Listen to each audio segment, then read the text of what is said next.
Hello दोस्तों, मेरे YouTube channel पर आपका स्वागत है। तो चलिए कहानी शुरू करते हैं। और कहानी अच्छी लगे तो प्लीज़ चैनल को लाइक शेयर जरूर कीजिए। Hey you are having fun, Nikolai ने आंखें चढ़ाते हुए पूछा, जिस पर अन्य ने अपना सिर हिला दिया और उसके पास आकर उसके कान में कहा, I am having so much fun. जिसके नज़दीक आने पर निकोलाई ने अन्या की तरफ देखा और अन्या निकोलाई को देखते हुए हल्का से मुस्कुराते हुए उसकी तरफ बढ़ने लगी, जिसे देखते हुए निकोलाई समझ गया कि अन्या उसे किस करना चाहती है। जिस पर निकोलाई ने अन्या के कंधे पर हाथ रखते हुए कहा, hey wait, I don't want a girlfriend, I don't want to get involved in all this drama. जिसके रिजेक्शन पर अन्या ने उसके हाथ को अपने कंधे से झटकते हुए उखाड़ कर कहा, I also just wanted to kiss you and not get involve with you फकिंग्स।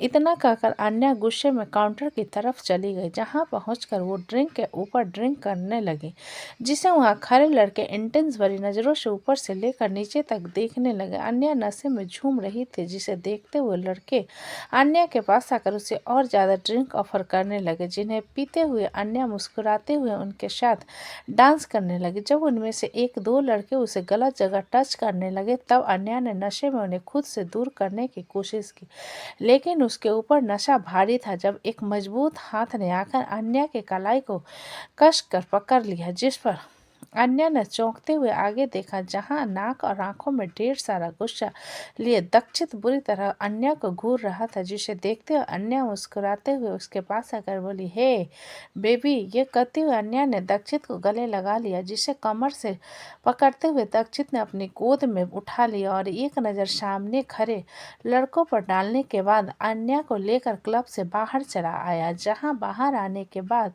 दक्षित ने उसे एक बेंच पर बैठाया और अन्या मुंह पर हाथ रखते हुए साइड की तरफ भागी और वहां वोमिटिंग करने लगी, जिसे बिना किसी भाव को देखते हुए दक्षित ने उसके पास आकर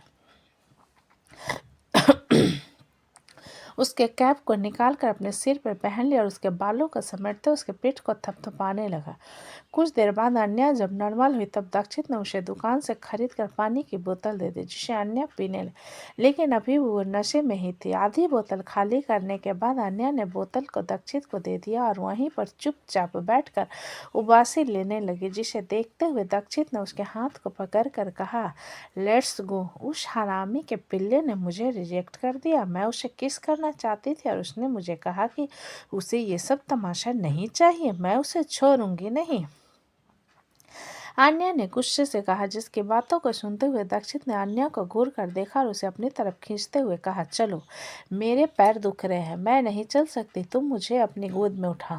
अन्या ने छोटा सा मुंह बनाते हुए कहा, जिसे दक्षित ने बुरी तरह घूरते हुए अपनी गोद में उठा लिया और कैब देखने लगा। जहाँ उसे कैब मिल भी गया, तब वो एक डोरमेट्री में रुकने के बारे में सोचने लगा और कैब में बैठकर वहाँ के लिए निकल गया। थोड़ी देर बाद कैब एक डोरमेट्री के पास रुकी।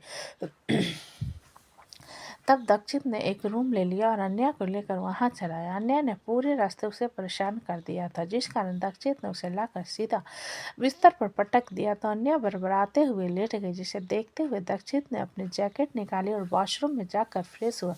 फिर अन्या के शूज निकालने के बाद ब्लैंकेट से उसे कवर करते हुए बगल में लेट गया, जिसके शरीर से आते हुए फेंगरस की खुशबू के कारण अन्या नींद में दक्षित के नजदीक आते हुए, हम यम्मी चिकन कटलेट की खुशबू आ रही है, मुझे बहुत पसंद है। ये कहते हुए अन्या दक्षित के ऊपर आ गई, जिसे दक्षित ने चौंक कर देखा और उसे दूर करने लगा, जिस पर अन्या ने उसके सीने पर अपने सिर को रखते हुए कहा, निकोलाई, तुमने मुझे रिजेक्ट करके ठीक नहीं किया। ये कहते हुए अन्या ने छोटा सा पाउट बना लिया, जिसे दक्षित ने बुरी तरह घूर कर देखा और उसे बगल में पुश करते हुए उसके ऊपर आ गया। अन्या ने आंखें बंद करे दक्षित के सीने पर हाथ रखते हुए कहा, I want to sleep with you Nico. जिसकी बात पूरी होने से पहले दक्षित ने उसके मुंह पर हाथ रख उसके गले को कसकर पकड़ते हुए कहा, जी तो चाह रहा है कि इसकी जान ले लो।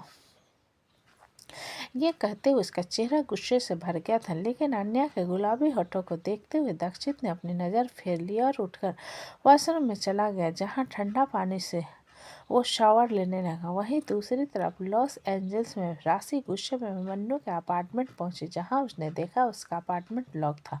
तब उसने उसके डोर का पासवर्ड लगाया और अंदर चली गई, जहां पहुंचकर उसने पूरे अपार्टमेंट का अच्छे से जायजा लिया।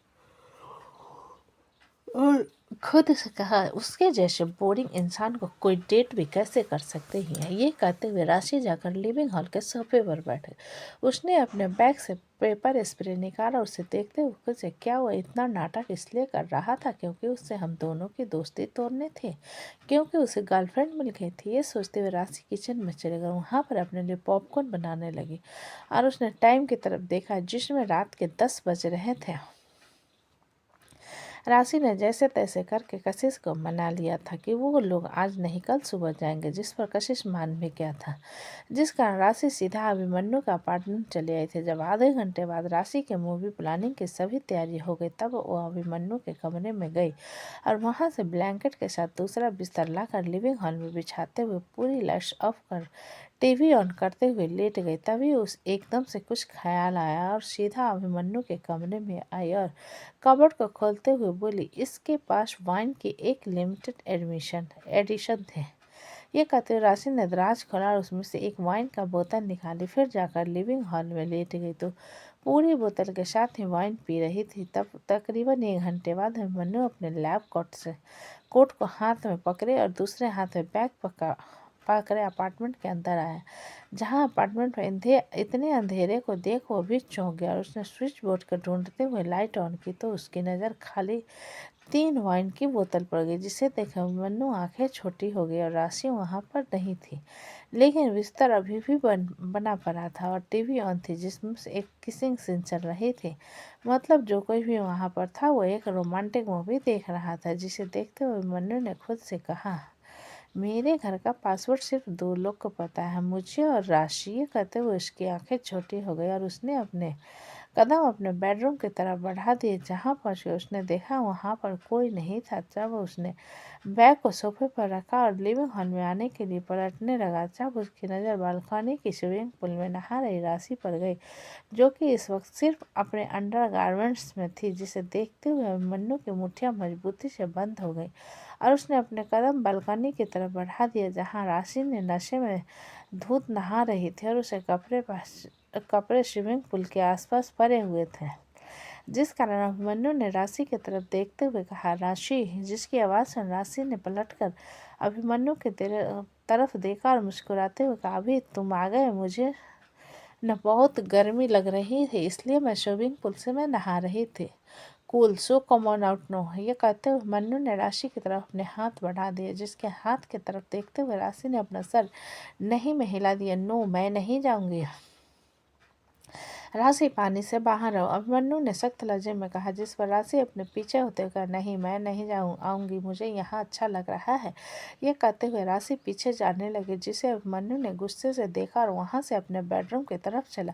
जिसे जाता हुआ देख राशि ने मुंह बना लिया और धीरे धीरे पानी से बाहर आते हुए अभिमन्यु के कमरे में चली आई। राशि के पैर पर लड़खड़ा रहे थे क्योंकि नशा अभी भी उस पर हावी था, जिस कारण उसने अभिमन्यु की लॉन्ग ओवरकोट को उठा लिया और उसने उसे पहनने लगी। जब अभिमन्यु अपने कपड़े चेंज करके वॉशरूम से बाहर निकला और राशि को देखकर बोला, तुम्हें और नहीं नहाना। जिसकी आवाज़ सुन राशि ने पलटकर अभिमन्यु की तरफ देखा और अपने कदम उसकी तरफ बढ़ाते हुए कहा, अभी। जिसे ऊपर से लेकर नीचे तक घूरते हुए मन्नू ने कहा, तुम अपनी ये अश्लीलता मुझे क्यों दिखा रही हो? तुमने कहा तुम डेट पर गए थे। तुम्हारी डेट क्या मुझसे ज़्यादा खूबसूरत थी? क्या तुम उसके साथ सो कर आए हो?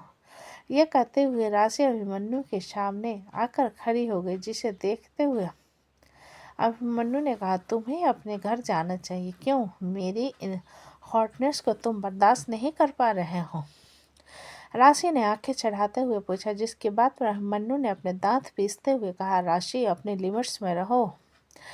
तुम इतनी बेशर्म कैसे हो सकती हो? मैंने कपड़े पहने हैं, मैं बेशर्म नहीं हूँ, लेकिन मुझे जलन हो रही है। पता नहीं क्यों मुझे गुस्सा आ रहा है कि तुम किसी और के साथ डेट पर गया है और इसलिए तुमने मुझसे झगड़ा किया। यह कहते हुए राशि ने अभिमन्यु को कॉलर को पकड़ लिया। जिसकी गुंडागर्दी को देखते हुए अभिमन्यु ने उसे खुद से दूर करने की कोशिश की, जिस पर राशि ने अभिमन्यु को कसकर पकड़ते हुए उसके होठों पर अपने होठ रख दिए, जिसके किस करने पर अभिमन्यु की आंखें हैरानी से फैल गई। लेकिन राशि अभिमन्यु को बहुत पैशनेट किसी के साथ उसके लिप्स को शक कर रही थी, जहां दूसरी तरफ से समृद्धि अपने बेडरूम में बैठी आयुष्मान की बातों को याद कर रही थी और हरिवंश जी के किसी भी तरह के प्रतिक्रिया को ना देखकर उसका दिमाग चकराने लगा था। जब महक समृद्धि को ब्रेकफास्ट के लिए बुलाने के कमरे में आई और उसने शांति से बैठा हुआ देखकर बोली, समृद्धि बेटा चलो नाश्ता कर लो, नाश्ता लग गया है। जिसकी आवाज़ सुन समृद्धि अपने होश में अपना सिर हिलाते हुए, आ रही हूँ बड़ी माँ। जिसे थोड़ा सा चौंकता हुआ देख महक ने समृद्धि के पास आकर पूछा, तुम ठीक हो? कुछ परेशान सी लग रही हो, क्या बात है? जिसके सवाल पर समृद्धि ने अपना सर नहीं में हिला दिया, तो कुछ भी नहीं बड़ी माँ, मैं बिल्कुल ठीक हूँ। जिसे सुन महक ने अपना सिर हिला दिया और समृद्धि के साथ नीचे चली आई। जब समृद्धि अपना नाश्ता करने लगी तब अमृत ने समृद्धि से पूछा, तुम कल डेट पर गई थी, कैसा था? जिसके सवाल को सुन समृद्धि खाते हुए रुक गई और अमृत की तरफ देखने लगी, फिर मृत्युंजय की तरफ देखने लगी। जिसकी चुप्पी को देखते हुए अब अमृत ने आंखें चढ़ाकर पूछा, मैंने कुछ पूछा, कैसी थी तुम्हारी डेट? वो किसी और को पसंद करता है, इसलिए हमारा कुछ नहीं हो सकता, समृद्धि ने जवाब दिया। जिसकी बात सुन अमृत ने आंखें छोटी करते हुए कहा, लेकिन वो तो कह रहा था कि तुम्हारा बॉयफ्रेंड वहां पर आ गया। व्हाट? समृद्धि ने चौंकते हुए कहा। जिसके रिएक्शन पर अमृत ने आंखें चढ़ाते हुए पूछा, क्यों, तुम वहां पर किसी को भाड़े का बॉयफ्रेंड बना कर लेकर नहीं न गई थी?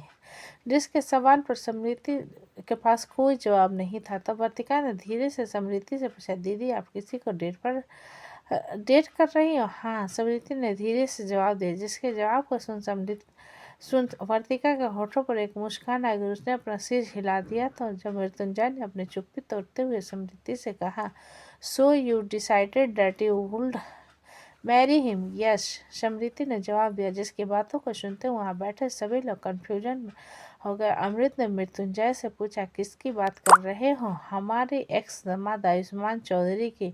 समृद्धि उसी से शादी करना चाहती है, मृत्युंजय ने जवाब दिया। जिसकी बात सुन सभी लोग हैरानी से अमृत की तरफ देखने लगे और अमृत का चेहरा गुस्से से भर गया। जिसके चेहरे को देखते हुए समृद्धि ने कहा, डैड मैं अपने फैसले की खुद जिम्मेदार होंगी। अगर मैं किसी भी तरह के परेशान को फेस करूंगी तो उसमें मैं खुद निपट लूंगी। बट मैं आयुष्मान से शादी करना चाहती हूँ। अगर तुम उससे शादी करोगी तो दोबारा इस घर में आने की जरूरत नहीं है। मेरा फैसला अटल है। इतना कहकर अमृत वहां से उठकर चला गया। जिससे सभी जाते हुए देखने लगे और समृद्धि ने मृत्युंजय की तरफ देखते हुए कुछ कहने की कोशिश की। जिसकी बात को इग्नोर करते हुए मृत्युंजय ने खड़े होते हुए कहा, मैं अमृत के साथ हूँ। इतना कहकर मृत्युंजय भी अपना ऑफिस के बैग उठाकर ऑफिस के लिए निकल गया और समृद्धि शून्य नजरों से उन्हें जाता हुआ देखती रह गई। जहां रचना ने समृद्धि को घूरते हुए कहा, मुझे तुमसे ऐसी उम्मीद नहीं थी। जब शादी हुई थी तब तलाक का डिमांड किया और जब तलाक हो गया तो फिर से शादी फिर से उसी लड़के से शादी करना चाहती हो। दिमाग फिर गया है क्या तुम्हारा? नहीं, मेरा दिमाग पहले से फिर गया था। सोने के तलाश में हीरे को नहीं देख पा रही थी, लेकिन मुझे वही चाहिए, समृद्धि ने बिना किसी भाव से कहा। जिसके चेहरे को देखते हुए शिवांश नाश्ते के टेबल को उठा और आकर समृद्धि के सर को थपथपा कर कहा, मैं तुम्हारे फैसले के खिलाफ नहीं हूँ, लेकिन डैड के खिलाफ भी नहीं जा सकता। मैं उन्हें समझाने की कोशिश कर सकता हूँ। जिसकी तरफ नम आंखों से देखते हुए समृद्धि ने कहा, सब मेरी गलती है। जब उसके साथ मेरी शादी हो गई थी तब मुझे उसके साथ रह जाना चाहिए था, लेकिन मैंने गलती कर दी। ऐसा नहीं कहते, हम तुम्हारी मदद करेंगे, महक ने समृद्धि के सिर पर थपथपाते हुए कहा। जिसकी बात सुन समृद्धि ने अपना सर हिला दिया और वैशाली ने समृद्धि से कहा, हम भी तुम्हारे साथ हैं। ये कहते हुए वैशाली ने समृद्धि के माथों को चूम लिया। जिन्हें देखते हुए रचना मुंह बनाकर कमरे की तरफ चली गई। वहीं गांव में इस वक्त एकांश अपने कंस्ट्रक्शन साइट पर जाने के लिए रेडी हो चुका था। उसकी तबीयत बिल्कुल ठीक थी, जिस कारण वह बैग पकड़े कमरे से बाहर निकला। जब उसके कान में अरमान की आवाज़ गई, जो डाइनिंग टेबल पर बैठा मौली को कह रहा था, तुम्हारे पति बहुत नाजुक है, थोड़ा सा काम क्या करवा लिया, शाम से लेकर आज सुबह तक सिर्फ बिस्तर पर लेटा हुआ था। जिसकी बात सुन मौली ने अरमान की तरफ देखते हुए कहा, उन्होंने कभी ऐसा काम नहीं किया था, इसलिए उनकी तबीयत खराब हो गई थी। अब आप उन्हें चिढ़ाना बंद करो। तो दोस्तों, कहानी कैसी लगी मुझे कमेंट में लिखकर, अच्छी लगे तो प्लीज़ चैनल को लाइक करें, सब्सक्राइब और ज़्यादा से ज़्यादा शेयर करें। कहानी को पूरा सुनने के लिए धन्यवाद।